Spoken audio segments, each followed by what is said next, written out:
I was sharing earlier about Susanna and the regularity of her discipline in the Epworth, excuse me, in the Epworth Rectory. Despite this regularity of discipline, the home life of the Wesley family was disrupted from time to time by some unusual events. In 1701, for example, their barn, they had a barn on the property, though it was supposedly well constructed, it simply collapsed. Although some think it might have had some help in doing that. The next year, part of the rectory was burned. It was burned. And in 1704, fire destroyed a crop in the field. They were growing some flax. And that crop was destroyed in the field. The most noteworthy of these events, though, happened on February 9th, 1709. And this is the great fire that took place at the Epworth Rectory. And Samuel, everyone was in bed, and Samuel was awakened from his sleep by a cry from the street. Someone outside the house had cried out, "Fire, fire." And so he opened his bedroom door, and he found that the house was already filled with smoke.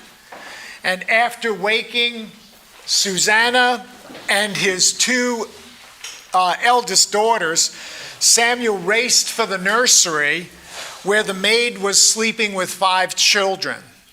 Startled by his entrance and smelling the smoke, the maid grabbed the youngest child, who was Charles, and urged the others to follow her lead. The 3 other children did so, but John remained fast asleep. Most of the family gathered outside the rapidly burning rectory. Some children had escaped through windows, others through a small door that led to the garden, but John was nowhere to be seen. Thinking it was morning due to the light from the blaze, John finally awoke and he called out for the maid. Fortunately, his crying was heard by someone from the street, and so Samuel darted back into the house and attempted to mount the stairs, but they quickly gave way under his weight.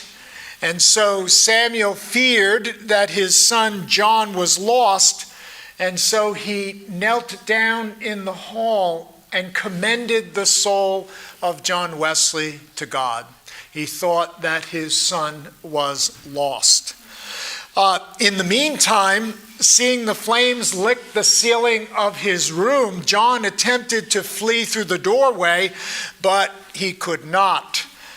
He then climbed on a chest near the window, and he was spotted by those who were in the yard. A ladder was called for, but there was little time. And so one man got on top of the shoulders of another man. They reached up for the child with very little time to spare. Indeed, just when John Wesley was in his rescuer's arms, the roof imploded. It came crashing down and fell inward, sending debris, smoke, and fire into the night sky. With this turn of events, these dramatic events, Samuel cried out with a sense of relief, quote, "Come, neighbors, let us kneel down. Let us give thanks to God. He has given me all my 8 children. Let the house go. I am rich enough." End of quote. So you can see here, this was the great Epworth fire.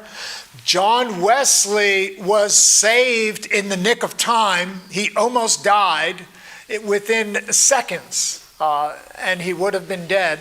And so this is something that John Wesley remembered for quite some time.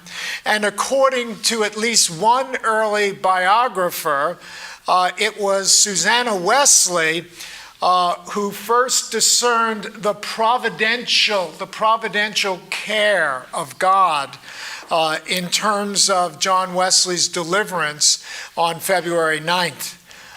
And so Susanna wrote, quote, I do intend to be more particularly careful of the soul of this child that thou hast so mercifully provided for than ever I have been, that I may do my endeavor to instill into his mind the principles of thy true religion and virtue. And in terms of John Wesley himself, at least early on, John Wesley also discerned the overarching providence of God, in his life. That, in other words, perhaps God had a special plan, a noble purpose for John Wesley. And at one point, he hearkened back to that Old Testament scripture found in Zechariah chapter 3, verse 2, which states, quote, is not this a brand plucked out of the fire? Is not this a brand plucked out of the fire? So he saw the providential care of God here. Now, some scholars quibble, and I use the word quibble, and that's what I'm going to call it. They quibble on this issue of the providence of God, and Wesley appealing to this verse in Zechariah 3:2. We know he did this early on. Now, whether he continued to do this throughout his life, that's another matter. Let the scholars go back and forth. But don't miss the larger issue here. And the issue is this. Is there providential care of God in terms of our life? Is there a particular providence of God in terms of our life? Or is it simply a general providence? God gives the rain, God gives the sun.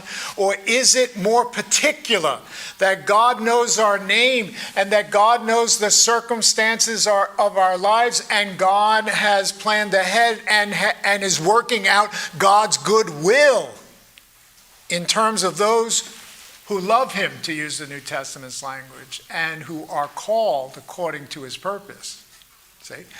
If we cannot affirm, and John Wesley dealt with this issue directly because it was an issue even in the 18th century. Is there particular providence beyond general providence, or is there simply general providence? Does God know our name? Is God concerned with the details of our life? And John Wesley emphatically answered yes to the particular providence of God. God knows our name. God knows the circumstances of our lives, and God is working out God's overarching goodwill and providence in our lives. If we lose that in the church, and I think in some corners we are losing that, people fussing, rolling unbelief, seeing what number will come up. If we lose that, we have been robbed indeed, better than any robber could ever rob us. If we can no longer understand our individual stories, our personal biographies in terms of the larger goodness and benevolence and love of God. And that's exactly what Wesley did here. Okay, he did this here. We know, because it's in the primary sources, that he quoted Zechariah 3:2. He saw this as a deliverance, the providential care of God in terms of his own life. Well, Many of Samuel's relationships, both near and far, were strained.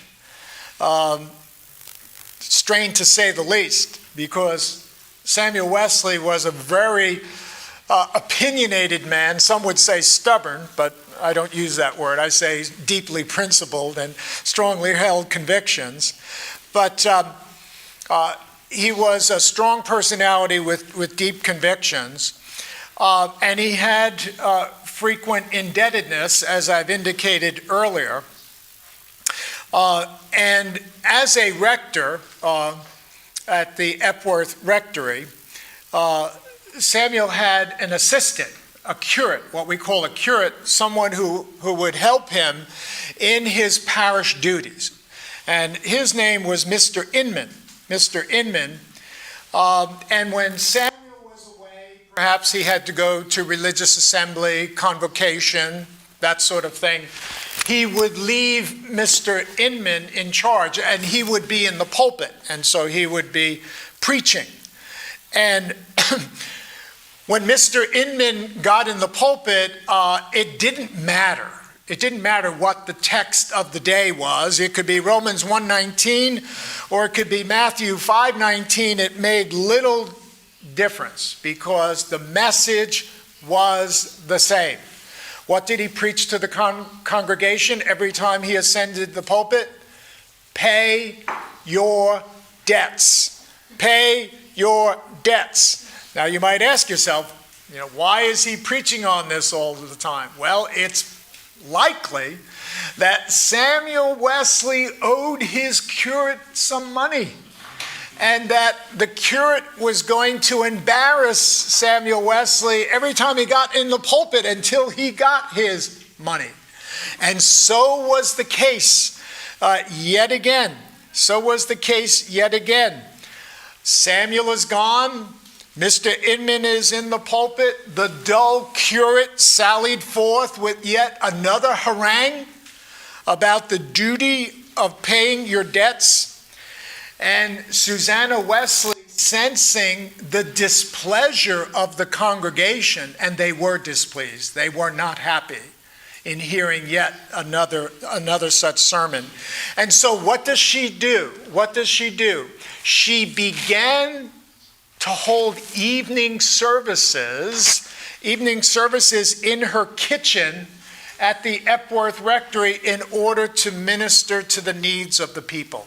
So she announced there'll be services this evening in my kitchen, and she held these services, and we believe that around 200 people showed up. Now, obviously, not all those 200 people could be inside the house. So probably the window was open, they're in the yard, but many people showed up, and that is precisely the point.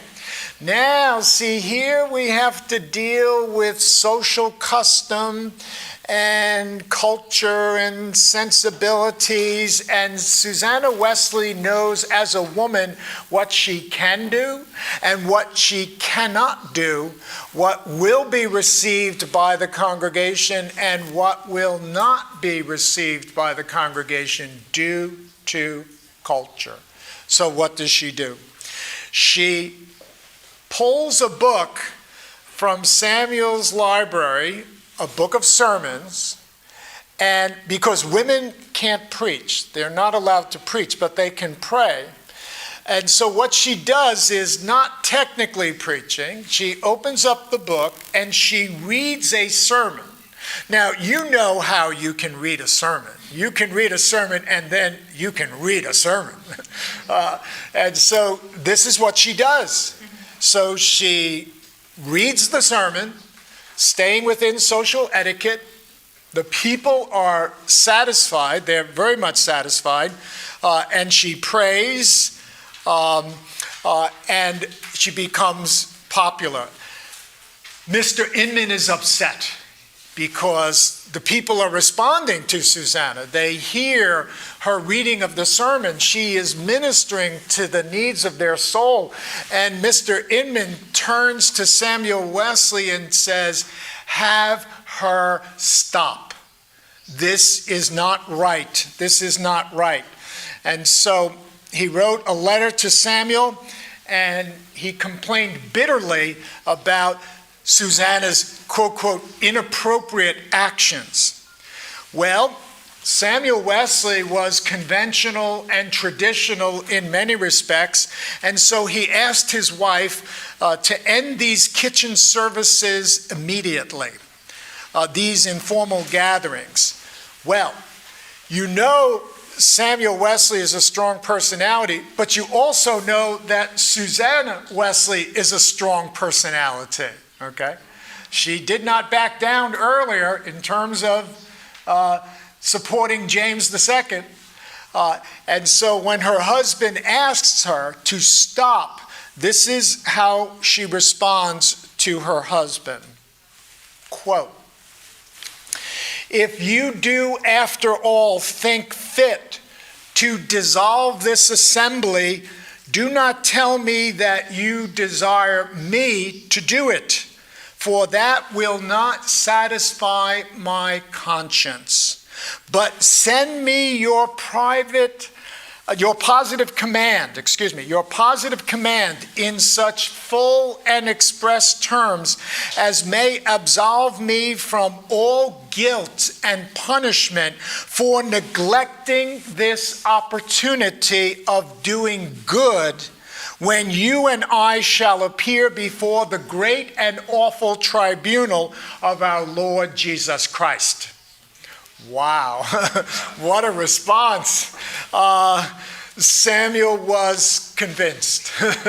He was convinced. He was persuaded.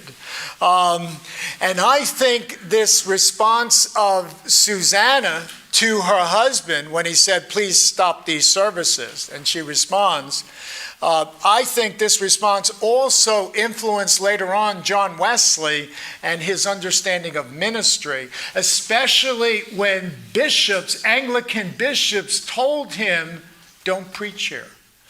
Don't send out lay preachers." What's the principle that we see here? It's very interesting. Susanna Wesley is talking about she cannot neglect the opportunity of doing good. She cannot neglect this opportunity of doing good. Wesley one time, for example, John Wesley one time, being informed by such a principle, the Anglican bishop told him to stop sending out your lay preachers. And Wesley's response to the bishop was, "I would rather send out these lay preachers than to watch the harvest rot on the ground for want of laborers." Okay? And so that's that principle we see here from Susanna, the neglecting the opportunity of doing good. John Wesley takes this into his own ministry, because later on, the Anglican bishops are going to say, stop the ministry, stop it. And Wesley is going to, respond in effect, we must obey God rather than men. And that, I have the opportunity to do good here, I must do it. And I'd rather send out these lay preachers rather than watch the harvest rot on the ground for want of laborers. Okay? And so this is actually a very important incident in terms of the larger Wesley history. Now, if Samuel was concerned about the spiritual state of the Epworth congregation, if he was strong-willed in religious matters, and if he was deeply marked by convictions, then so too was Susanna. So too was Susanna. She was as firm and as resolute in her convictions as was her husband. And so look at this family. Look at these parents, these two very strong personalities, very strong people in lots of ways. They provided an atmosphere in the Epworth Rectory that would instill a seriousness in moral and spiritual life among the children, and especially with the good results, as I mentioned earlier, that all three of the boys, go off to Oxford University.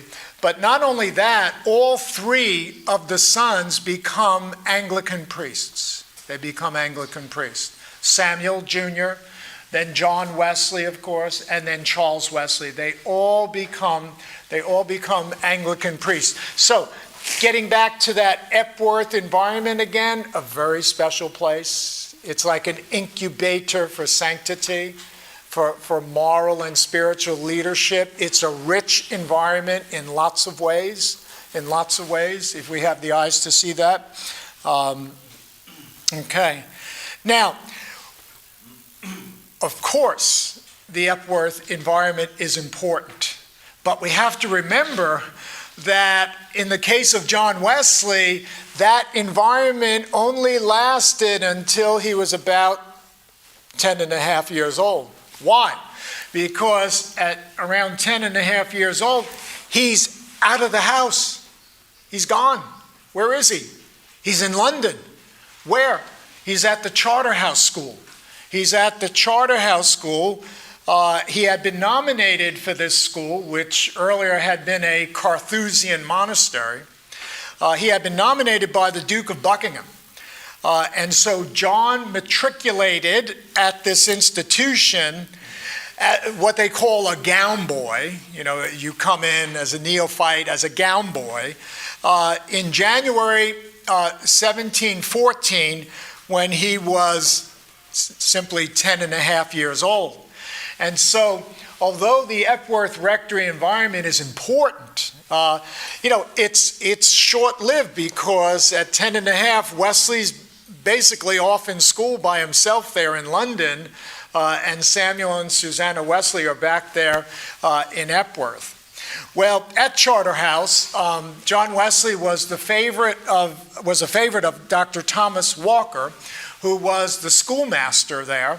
And John Wesley was well liked, although he had to suffer the same sort of indignities that all the young students had to suffer, namely the practice of the boys of the upper classes taking the portions of meat off the plates of the younger students, doing things like that. John Wesley had to suffer those indignities as well. His father counseled him, body, soul, and spirit. Make sure that you take care of your body, exercise, develop your body. And so John Wesley had the practice of running around the Charterhouse courtyard 3 times a day. He did that 3 times a day. And then later on in life, when John Wesley was an adult, he was in his mid-30s, he would recall the time of his Charterhouse schooling, of his relatively carefree youth at Charterhouse, of a boy who was presumptuously satisfied with his religious life.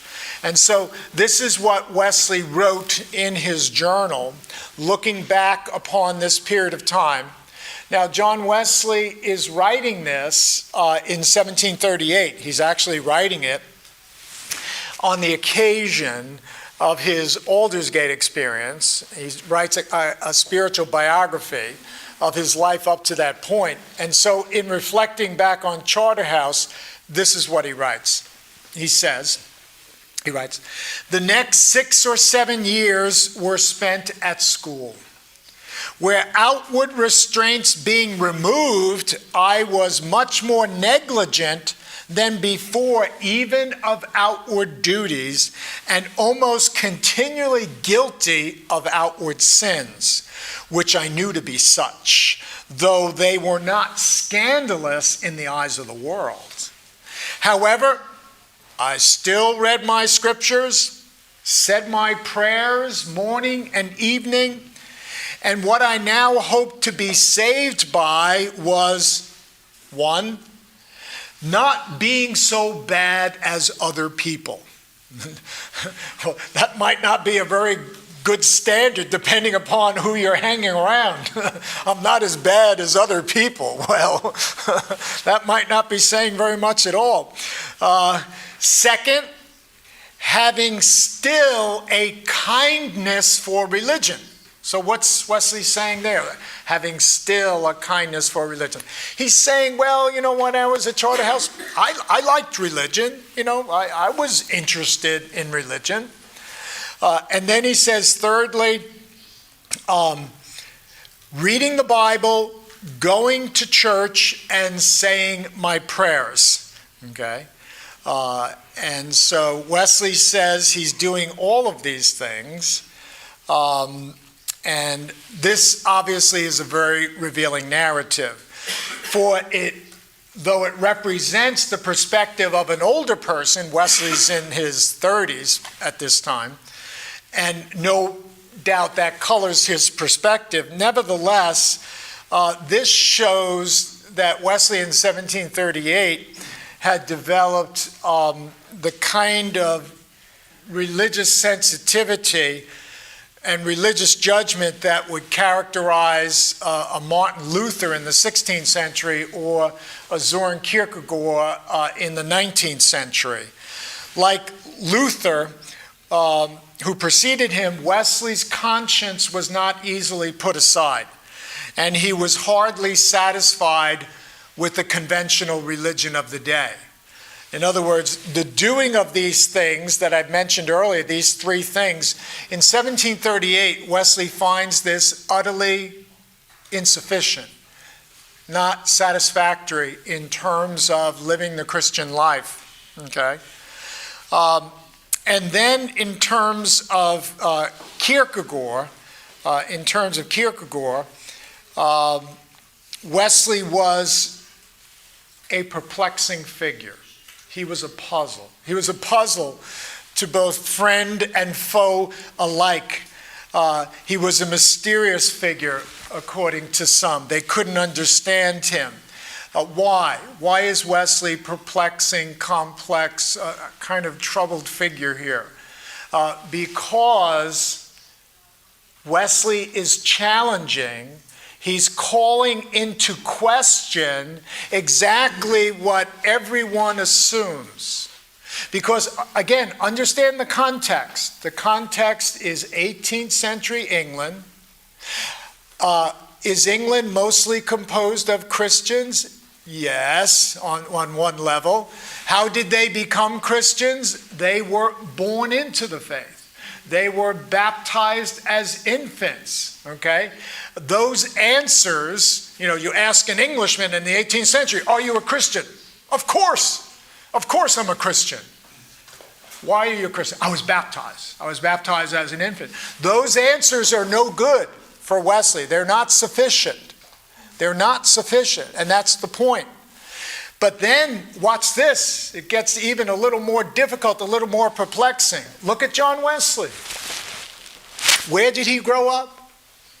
He had parents like Samuel Wesley as a father. He had Susanna Wesley as a mother. He was baptized as an infant. He had religious education and training. He went to Oxford University. He was ordained an Anglican priest, okay? And yet, after all of that, he's still raising the question, am I a real Christian? You know, in one form or other. That's the question he has before him. All of his friends are going to say, of course you're a Christian. What do you mean? How could you not be a Christian? Look where you grew up. You were baptized. You are an ordained priest. How could you not be a Christian? And Wesley is calling that into question. He's calling it into doubt. And that makes him biographically interesting because he calls into doubt what everyone assumes. Everyone assumes, oh, this is already in place. And Wesley doubts it.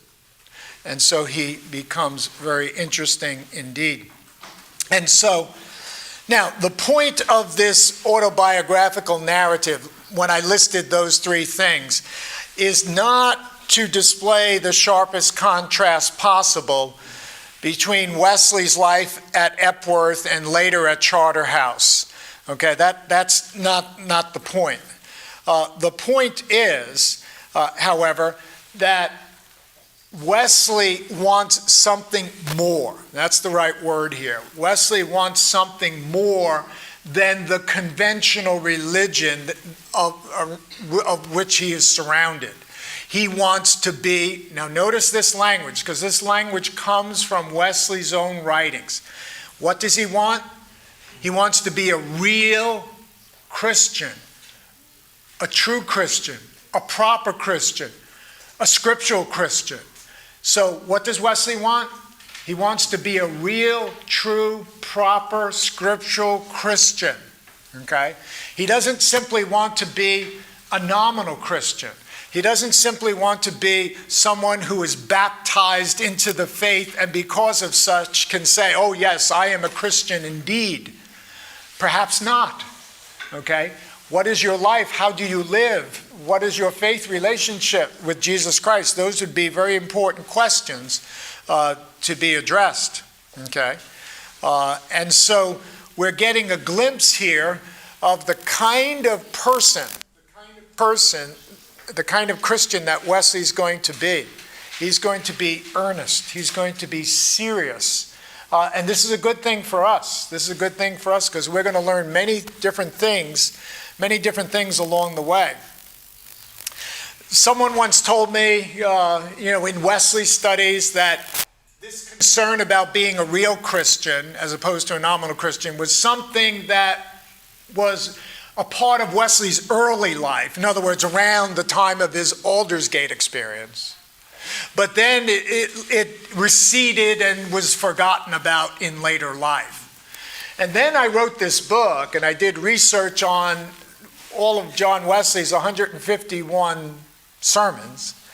And I noticed that in that body of sermons, his most prolific decade, interestingly enough, this may come as a surprise to you, when he wrote the most number of sermons was when he was an octogenarian. He was in his 80s. And he wrote so many sermons during that decade. He's in his 80s. And guess what? In those sermons, what do we see? We see the motif of real Christianity. Wesley is writing about what it means to be a real, true, proper, scriptural Christian. Okay? That was still important to him in his 80s. It was important to him in 1738 during his Aldersgate experience, and it was important to him at every step along the way throughout his career. That doesn't drop out. It doesn't drop out. It's there. And we can document it richly from the primary sources. Well, with the stories surrounding the Epworth parsonage, Charles Wesley as well also left that very special environment when he was but a boy. And so Charles Wesley made his way not to Charterhouse, but he went to Westminster, the Westminster School in London, and this was an academy at which his older brother, Samuel Jr., was an usher.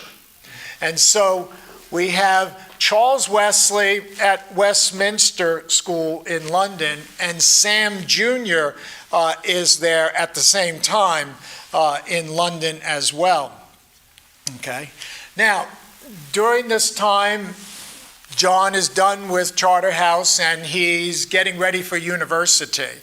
And so Samuel Wesley wanted to make sure that his son John would be accepted, that he would gain entrance to Oxford University. And so he arranged a meeting with John Wesley with Dr. Sacheverell, who supposedly could provide a handsome recommendation. Now, if you know anything about John Wesley, he was short in stature. He was about as an adult, he was 5'3". He's probably smaller even here at this time.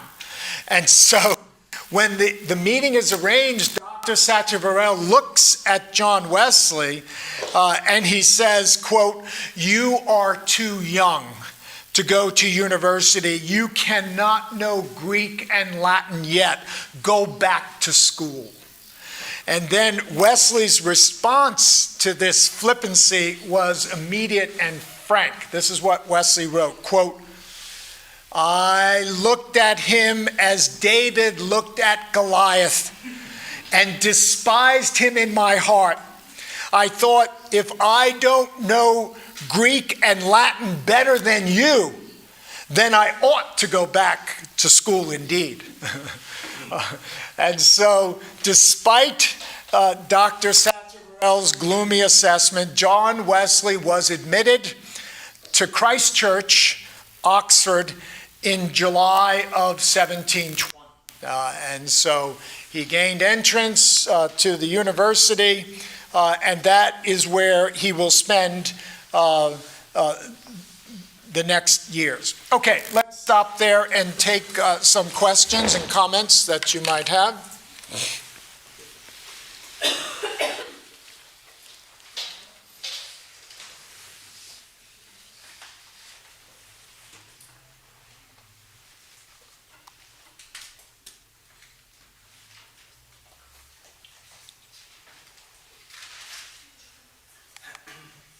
Questions?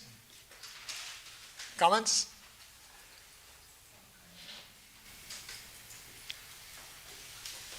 Yes. Вот на обучение всех детей своих мальчиков там в Оксфорде Самуэль сам оплачивал или дети оплачивали, где-то выполняя какую-то работу?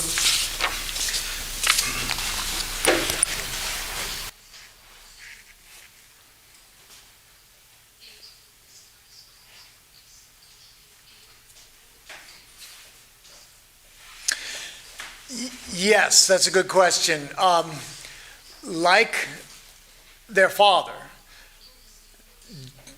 John Wesley, and I believe also Sam Jr. and Charles, that they were servitors as well, that they served other students, and John Wesley, we know, was a fellow, elected a fellow, so he'd receive some revenue from that. I actually have to check on the issue of John Wesley being a servitor. I have to check on that. But I know for sure that John Wesley was a fellow and you receive some income for that. So how could he afford it? Well, in a sense, a larger answer is scholarship, that sort of thing, whether a teaching fellow, that sort.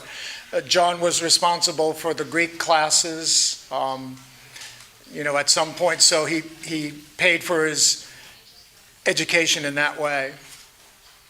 Yeah. I don't know about Charles in particular. My guess would be some sort of scholarship and what form that took.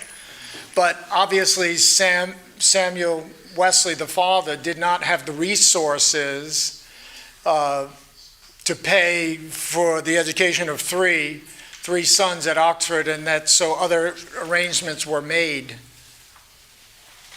Yeah. Go ahead. А сколько лет обучение продолжалось в Оксфорде?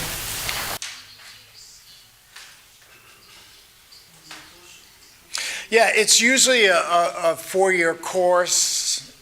It's usually a four-year course. It can be more, depending upon, studies, that sort of thing. Yeah. Yeah. Other questions, comments? Yes. Maybe I didn't hear it well, but could you please specify what kind of education exactly he took in Oxford? And did he have any kind of choice? Right now we have different choices what kind of education. Yeah, it's a university education. Exactly what the degree was, it's a bachelor, a Bachelor of Arts. It's a 4-year degree.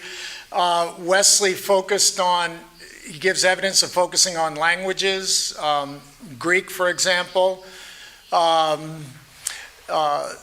Afterwards, beyond this, Wesley gets a master's degree. He gets a master's degree and writes a thesis. And he has to do a defense of the thesis, and he lectures in a number of topics on the master's level. But Wesley, and this is important to know, Wesley did not get the Bachelor of Divinity degree, which would be our equivalent today to a Master of Divinity degree. He thought about doing that, but he never did it.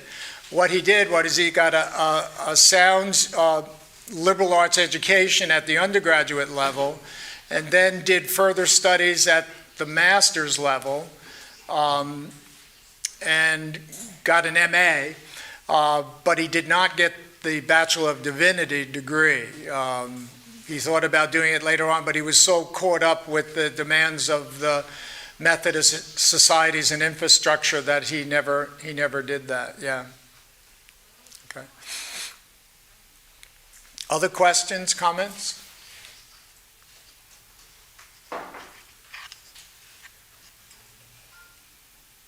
Think of larger issues. Think of big questions. Think of what's going on in Wesley's life at this time.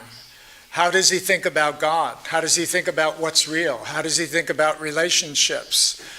Think about those larger issues. Those are important. Those are very important here, and we're going to be seeing them again and again.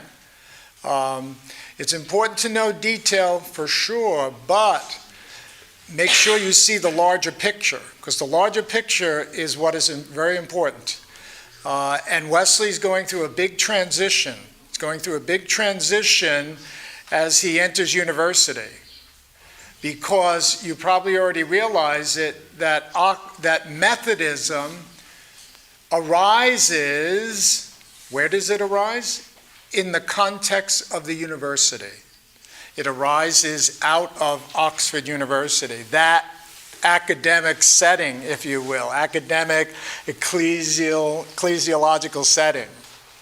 And so we need to understand the context in which Methodism will arise and see the larger picture, what's going on here. Wesley is transitioning at Oxford to participate in the rise of Methodism. He and his brother Charles, of course, and others as well. Other questions, comments? Yes, back there. Ну вот вы сказали в отношении, да, более о каких-то глобальных его, о глобальном мышлении или каких-то целях глобальных. Но вот и хотелось бы, да, послушать, может быть, или на следующей лекции, вот этот период его уже, допустим, до Оксфорда, Оксфордский период, что у него происходило в душе, в духовном плане, то есть к чему он стремился, то есть какие его были переживания, цели, вот если можно.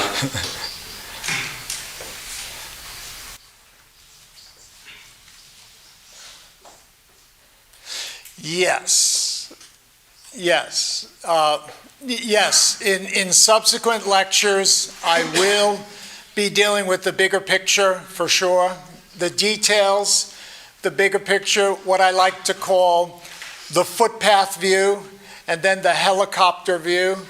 We're going to take both views because it's important to see the larger picture. Yes, what's going on in his life, his faith, his relationship to God, his relationship to the Church of England, his relationship to those outside the Church of England, especially groups like the Moravians, Nonconformists, and others. Yeah.